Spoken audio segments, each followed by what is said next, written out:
قدیم دور کے کچھ وحشی جنگجو۔ قدیم دور کا انسان پاگل پن کی حد تک خون خرابے کا عادی تھا۔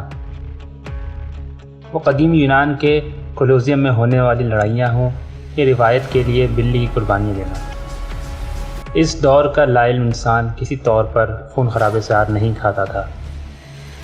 تاریخ میں خون خرابے کو بہادری کا نشان سمجھنے والے کچھ ایسے مہلک ترین جنگجو گزرے ہیں جن کے وحشیانہ کردار پر اگر نظر ڈالی جائے تو دل دہل جائے۔ آئیے ہم آپ کو بتاتے ہیں ایسی ہی چند وحشی جنگجوؤں کے بارے میں۔ اسپارٹنز۔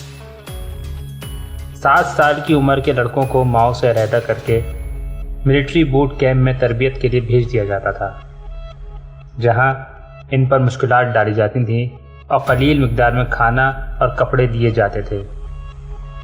یہ مشکلات اکثر انہیں قابل چور بنا دیتی تھیں۔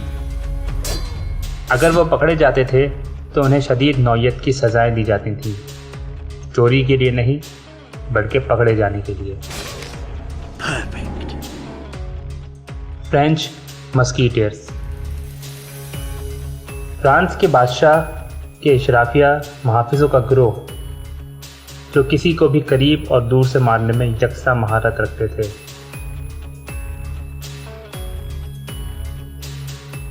گلیڈیٹرز۔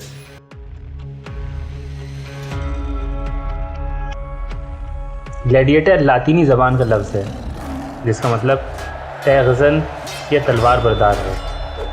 زیادہ تر رومی جنگجو غلاموں کے طور پر ہوتے تھے اور صرف ایک دوسرے سے لڑنے میں زندگی نہیں گزارا کرتے تھے بلکہ وحشی جانوروں اور بدنام مجرموں سے بھی بڑے بڑے میدانوں میں لڑا کرتے تھے۔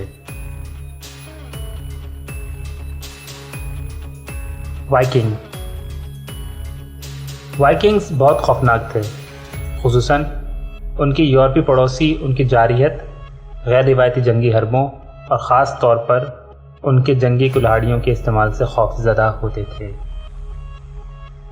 رومن سینچورین۔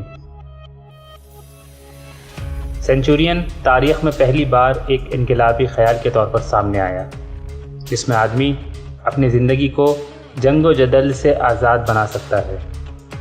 یہ مقام حاصل کرنے کے لیے ایک رومی سپاہی کو محنت کر کے دنیا کے سب سے طاقتور ملٹری کا حصہ بننا پڑتا تھا اور یہ ثابت کرنا پڑتا تھا کہ اس سے بہتر اور کوئی نہیں ہے۔